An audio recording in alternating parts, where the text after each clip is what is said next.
আজকে বানিয়ে দেখাবো এগ চিকেন রোল।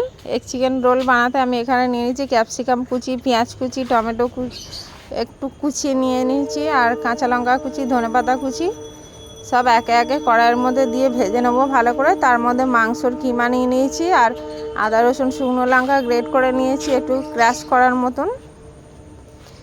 নুন দিয়ে দেবো, স্বাদ একটু হলুদ গুঁড়ো দিয়ে দেবো, ভিনেগার, সয়া সস সব দিয়ে ভালো করে মাংসটা রেডি করে নেবো। আর একটু টমেটো সস দিয়ে দিলাম। আমার ভিডিওটা যদি ভালো লেগে থাকে লাইক কমেন্ট শেয়ার করবেন। ফেসবুক থেকে দেখলে আমার পেজটি ফলো করবেন, আর ইউটিউব থেকে দেখলে আমার চ্যানেলটি সাবস্ক্রাইব করতে ভুলবেন না।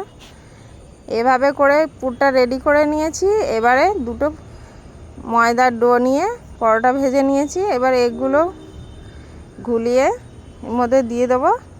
প্রথমে এগ রোল, তারপরে চিকেন দিয়ে সাজিয়ে চিকেন রোল হয়ে যাবে এটা। দুটো পেপার নিয়ে নিয়েছি, এর ওপরে দিয়ে এবার এগুলো সাজিয়ে নেবো। চিকেন দিয়ে দেবো, তারপরে টমেটো কুচি, টমেটো কুচি না, শসা কুচি, লঙ্কা কুচি, পেঁয়াজ কুচি, টমেটো সস, লেবুর রস দিয়ে রোলটাকে ভালো করে মুড়িয়ে নেবো। রেডি হয়ে গেলে চিকেন রোল। ভিডিওটা শেষ করছি, টাটা।